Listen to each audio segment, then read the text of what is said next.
Hi, this is Meg from Fit Bitch, and I want to talk to everybody today about dieting and why diets fail. And I will focus a little more on women because obviously that is my forte, but men are not exempt from this conversation because I've seen them do some equally as stupid things. So I think this is an important message for everybody.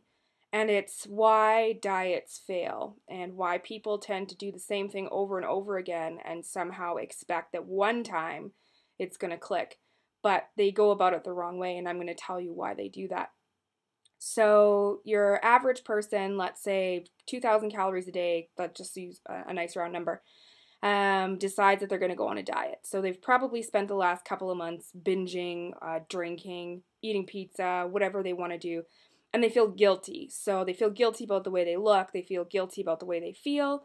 So they feel motivated to go on a diet to remedy both of those issues. So, what most people have a tendency to do is to do as many changes as drastically as possible because they want the results as fast as possible. Because let's face it, dieting sucks. Nobody wants to fucking diet. They want to eat some food. So everyone's idea of dieting is eating nothing. So you want to eat nothing for the shortest amount of time possible. So they go on a chicken and cucumber, 500 calorie a day meal plan that they make up for themselves or download off some bullshit website, whatever it happens to be. So, of course, in the first couple of weeks that they're doing this and they're super motivated and, can say no to every temptation that crosses the table, you lose weight. Of course you do. I mean, of course you do. It doesn't matter what you're eating. You could eat a fucking cupcake every single day. As long as you were just eating that cupcake, you would lose weight. So you lose weight in the beginning, you feel great about it, but then eventually it gets harder and harder because guess what happens? Life happens. You go to parties, you want to hang out with your friends, you can't eat anything when you go to the bar. So you start to fall off the bandwagon. Now, because you've deprived yourself for so long, you not only fall off the bandwagon, you nosedive off the bandwagon, and you go back to not only eating what you were eating before, but you were eating what you were eating before and then some because you feel deprived. So the problem with what I'm talking about is that when you cut calories that drastically, so let's say going from 2,000 calories to 800 calories a day, your body figures it out pretty quickly. It's called metabolic adaptation. So what happens is gradually, and it is a gradual process, but your body will reduce its expenditures to compensate for the fact that you're not taking anything in. So your previous 2,000 calorie day limit is gradually reducing over time. And that's also why people plateau in their fat loss and their weight loss, is because your body, like I said, it adapts. So instead of having 1,000 calorie a day deficit, you now have a 500 calorie a day deficit, which then reduces to a 200 calorie a day deficit, and eventually it's nothing. So basically your body will figure it out, and you'll be expending as much energy as you're taking in, even if you're only taking in 1,000 calories a day. That's what happens. So when you do fall off the bandwagon, you go back to eating the way that you ate before, and that extra 1,000 calories gets stored because your metabolism isn't able to use them up. So it gets put into fat storage. And that's why people, when they go on an extreme diet like that, not only put the weight back on, but they usually put that weight back on and then some, because, like I said, their metabolisms for whatever period of time are that much slower than they were when they began with. So you'll hear the term starvation diet thrown around a lot, and I get what they're going with that, but it's not really starvation mode.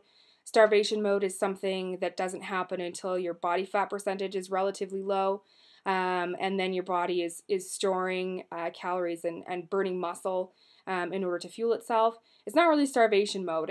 It's metabolic adaptation, basically. And the only way to fix it after long periods of serial dieting like that is to incrementally increase your calories back up to a reasonable amount. But that takes a long time, obviously. You can't just go from eating 1,000 calories to 2,000 calories a day over the span of a few days, because you will store a lot of that extra calories as fat. And that's not something anybody wants. So you have to do it, by 50 calories here, 100 calories there, and eventually bring your metabolic capacity back up to a normal amount. And then maybe then you can diet without the drastic reduction to some success. So obviously extreme calorie restriction just doesn't work. And studies have proven that. It just doesn't work. It has a massive failure rate. So then what do people do? How do you lose weight? The most important thing is obviously not going to an extreme, and it's also making sure that you have the right diet for your body. I don't care what it is. I have my personal preferences, but that has nothing to do with what is going to work for you. It has nothing to do with it. So you need to really experiment and find a program that works for you. And I recommend that people see a professional if they have no idea what they're doing. But if you do have an understanding of nutrition, there's no reason why you can't make your own plan. And so make one up that has a reasonable calorie intake, maybe a deficit of a few hundred calories a day, and then change it as you go along. If it doesn't work for you, change it. Give it 2 weeks to do its thing, and if it doesn't work, stop. Do something else. Make a change to avoid those plateaus. And then obviously, the smaller that you get, you will have to further decrease your calorie intake because a smaller person uses less calories. But you have to be smart about it. It can't be extreme. It can't be, like I said, 500, 600, 700 calories a day. That's just ridiculous. It's not healthy, and it's not going to work. Bottom end it's just not going to work. So you're wasting your time. You need to pay attention to the foods that you're putting into your body. You want to always choose whole foods and chew your calories whenever possible. If there's a program out there that says that you need to buy something in order to lose weight, don't do it. It's a waste of time. Anything that requires meal replacement shakes, any special supplements, etc., don't do it, because depending on something for the rest of your life is not maintainable, and it's not necessary. You can do it without buying into some bullshit plan. You just don't need it. And once you've sort of mastered the diet portion, then move on to exercise and working on a program that suits your needs. It really depends on what your goals are. If you want to change your body shape, yeah, you're probably going to have to do some weight training. Weight training is amazing because it also helps negate the effects of having a smaller body. Because the more muscle that you build, the more calories those muscles consume. So you can actually negate some of the effects of that the metabolic adaptation by having more lean muscle mass. But you also can't build a lot of muscle mass when you're in a calorie deficit. So you you can't go on an extreme diet in that sense. You kind of have to just eat a little bit more below maintenance, or ideally manipulate your calories so that they're more over maintenance on your training days, and then a little under on your off days, because then you can kind of maximize the benefits of muscle building and fat loss all in one shot. So, it's not ideal. The ideal way to do it is to have a calorie intake that's over maintenance, build some muscle, it's called a bulk, and then do a little bit of a diet afterwards and lean down, because then you can have diets that are very, very goal specific. But obviously not everybody, A, wants to do that, or B, has the time to do it. So, for the sake of making things simple, just focus on eating whole foods and getting some workouts in, whatever that happens to be. It doesn't need to be complicated. There are so many ideas out there, and I'm sure every single one of them has worked for one person somewhere. But that doesn't mean that it's going to work for you. People bring a lot of things to the table when they want to diet. They bring apps. They bring, not appetizers, phone apps, people, MyFitnessPal. They buy new yoga pants, they get a gym membership, they spend all this money and time on some super fast gimmicky program that they think is going to work. But one thing people do not bring to the table is their brains. You need to use your fucking brains, people. Really. It needs to be a logical decision, and it needs to be for the rest of your life. It can't be something that you do for the next 2 weeks. When people diet, it's like they have this preconceived notion that, oh, I'm going to do this for 2 months. This is a 12-week program. And once that's done, then I can go back to the way I was eating before. But that doesn't make any sense, does it? Because the way you were eating before is exactly what got you into this mess. You need to change your lifestyle. You need to change your eating habits. You need to change your activity habits. And you need to do them for the rest of your life. And that's the only way you're going to do it. So if you're not going to do it properly, just don't bother. Don't fucking waste your time. It's really pointless, because you're going to end up doing more damage in the long run then good. I can absolutely promise you that. I can't even tell you how many messages I get on a daily basis from women who eat next to nothing and do 2 hours of cardio a day, and they're not losing weight, and they're frustrated and miserable and can't figure out why. Well, it's because they did it the wrong way. And there's really no excuse for it. There's a lot of information out there. A lot of it's bullshit, but there's a lot of really good information too. And if you educate yourself about basic nutrition and the basic physiology, the way the human body functions, you figure out pretty quickly that these crash diets are absolutely ridiculous, and it's a money-making scheme. None of these businesses actually have your health and well-being at heart. I mean, let's be fucking real for a second here. It's a business. Do you think they make money off of customers coming there once? You know, they buy their program once, they lose all this weight. They buy their pills once, they lose all this weight, and keep it off for the rest of their lives and never come back? Absolutely not. They make money when you come back 2, 3, 4, 12, whatever, many times, because that's the game. The game is to keep you on the hamster wheel. It's to keep you coming back. And you really need to get off. You need to stop it.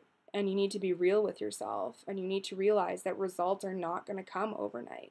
It's going to be a process. And yeah, some of it's going to be shitty. But you know, when you find the right diet and you find the right program and you start working out for yourself and doing it for the right reasons, all of a sudden it's not so shitty anymore. It just becomes your life. Instead of being a fucking fat sedentary blob like I was, it starts to become your life, and you're working out every day and you feel great about yourself, and it's like the veil has been lifted from your eyes. You're not living in misery anymore, feeling guilty and feeling bad about the way that you look. All of these diet programs just feed into that insecurity. You know, they want you to go from, you know, completely out of shape and overweight to, you know, shredded and in the gym 3 hours a day in 2 weeks, you know, and that's just not going to happen. It took you a long time to get where you are right now, and it's going to take some time for you to get back out. But I promise you that when you do figure it out, you won't be able to forget it. You know, once like I said, once your eyes have been opened to all of the fallacy out there in the nutritional community and training, etc., you really can't go backwards from that point. You can only really move forwards.